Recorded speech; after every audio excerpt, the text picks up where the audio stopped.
listening to the Mark Bradford Alchemy for Life podcast. Hey, you're pretty smart. You can figure it out. Well, hey, welcome back, or welcome myself back.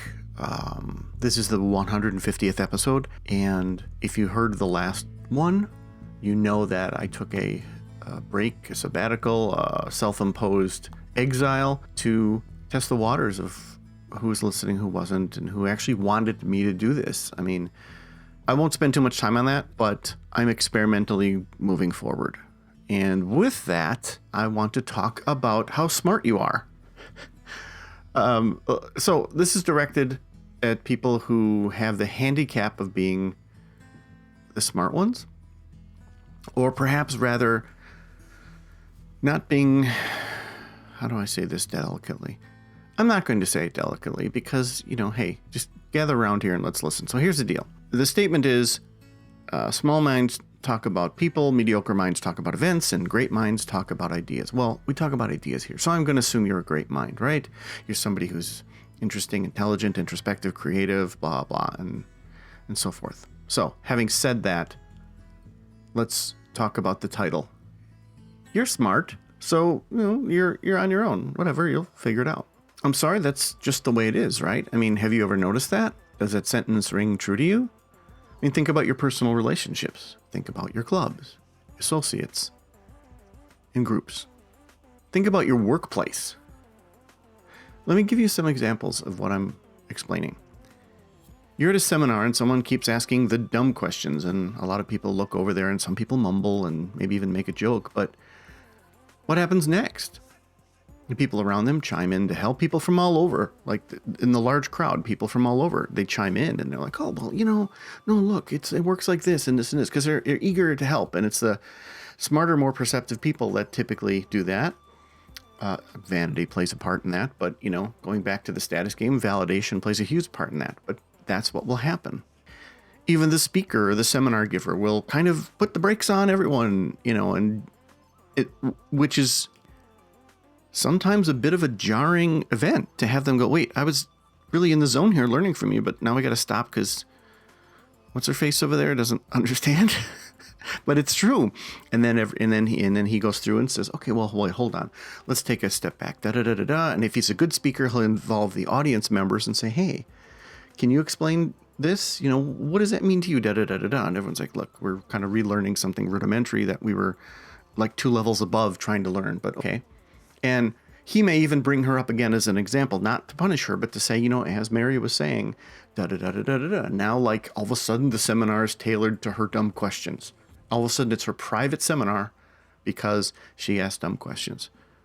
I have encountered that many times on both sides. I'm sure you have at least once.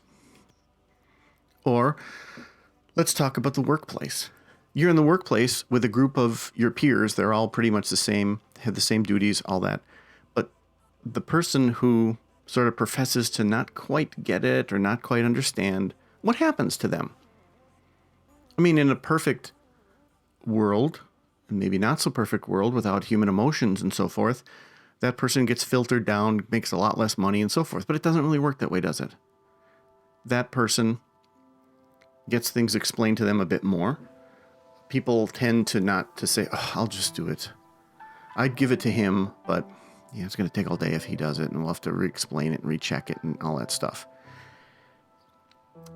And if you're the person in the group who definitely gets it, who says, I am not going to not understand this, I'm going to figure this out. Well, are the expectations at work that you then do what everyone else does, or that you do more? Obviously, the old adage is that the more you do, the more you'll be given to do. He stuttered. So are you, just with these 2 examples, are you starting to see a disadvantage here? Are you starting to see a trend? Of course there is.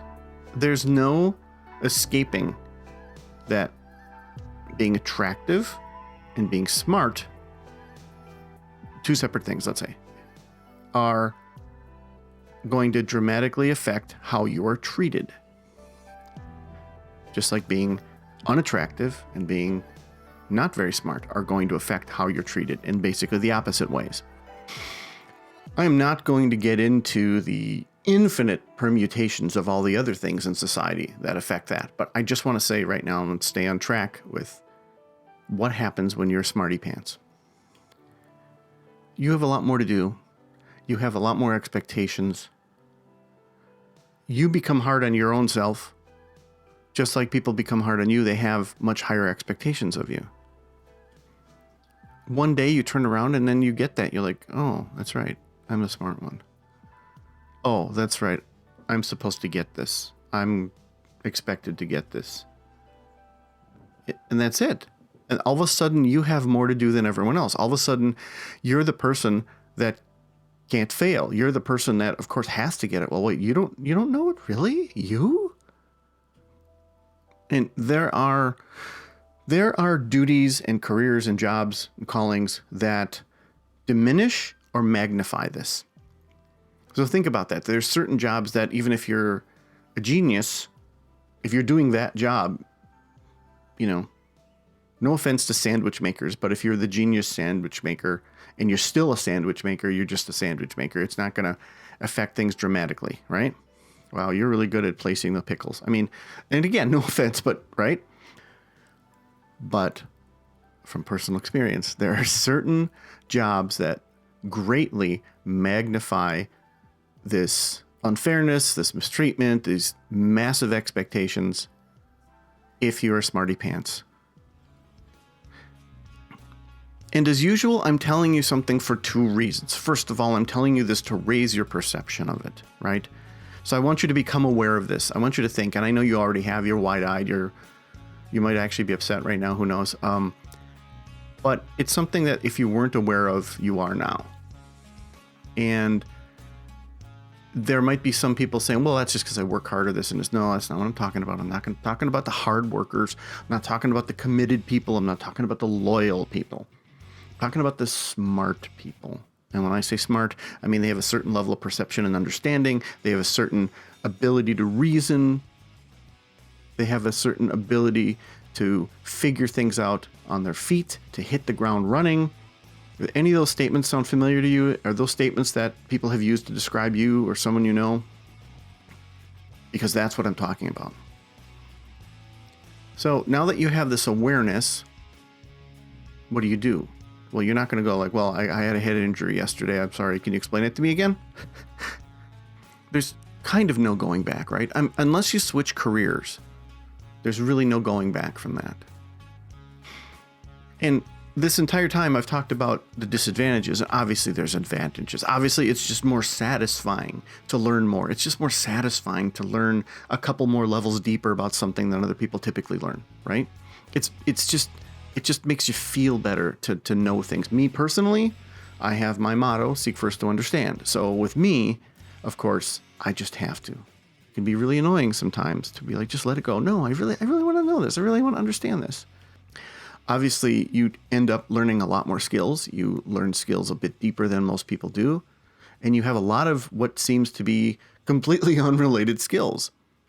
Like, oh yeah, there was this thing I encountered, so I learned everything there was to know about it. And I'm not saying that you need to be like that to be considered a smarty pants. I'm just saying somebody who is those descriptions I just mentioned about 30 seconds ago. So what do you do? Well, simply put, I'd say point it in the right direction. I mean, it's like having a fire hose. It's like having a flamethrower. Point it in the right direction, Don't start any unwanted fires with it, right? But also use it to start fires that people are all using their matches for in their Tinder and not much is happening. So in practical terms, realize that it's kind of treated like a skill and use it to your advantage. If people are going to give you more work, if people are going to expect that you are the one that does it because you're the one that'll do it right, then feel free to exercise a greater level of control than other people are getting. Well, you want me to do it? You want it to be done right? Fine. Well, then we're going to do it this way then. In fact, we're going to change the entire way that we do this so that it makes me feel good. It works the way my brain works. Oh, you don't want to do it that way? Okay, well then let's spread the love a little bit more instead of lumping it on Uncle Mark's shoulders. Right? If you are an entrepreneur, then do not fall into the trap of, well, I'm really, really, really good at this. I do this 6 times faster than everyone else, so therefore I charge 6 times less. No. It's one of the early lessons you hopefully learn in entrepreneurship is just because you've spent 20 years trying to figure out something and hone a skill and do it far better than everyone, it doesn't mean you get paid less for it. You should get paid at least as much as everyone else does. Just because you can create a thing in an hour that takes people 3 hours doesn't mean you shouldn't charge what the other people charge. Fairly, realistically, is what I'm saying. If you're in a position in which your smarts are just leaking out left and right to the point where you're getting bored, well, then obviously you should be possibly pursuing something of a higher level or of a lateral level that engages your brain more, which then in turn compensates you more. Remember the whole time, energy, and resources thing? If you're doing time and energy, you should be getting commensurate resources with that energy that you're putting in. Sure, your coworker's putting in the same amount of time. They're not putting in the same amount of energy, at least the same mental energy as you are. I'll put a link in the article, but as you know, I just mentioned kind of almost being bored, right? Well, there's a podcast called Congratulations, You're Bored, and it gives the reasons why you're bored in your job and why that's such a great thing. So if you want some further reading/listening, you can listen to that. I am over my pre-created time limit, so I'm going to stop now, but hopefully that gives you a couple bullet points and food for thought. And I want to say 2 things at the end of this. First of all, if you're a new listener or you've only heard a few of these, understand that I typically try to keep this to about 10 minutes because I very much value your time. I'm over that by a couple minutes right now, but I don't think it's a crime. And secondly, to anyone who has provided feedback, I very much appreciated it. That's why you're listening to this. I'm hoping it's a trend. I'm hoping to hear from more people. I think it's very important to know that you're out there. We live in a world in which there's 8 gazillion podcasts. Everyone and their mother has a podcast, sometimes quite literally. But I got to say, a lot of them are really, really, really long. And I was actually a guest on a podcast that was like 2 hours. And I looked at the host and I'm like, who the hell's going to listen to this for 2 hours? That's too long. So I know content is king and they want you to create more content.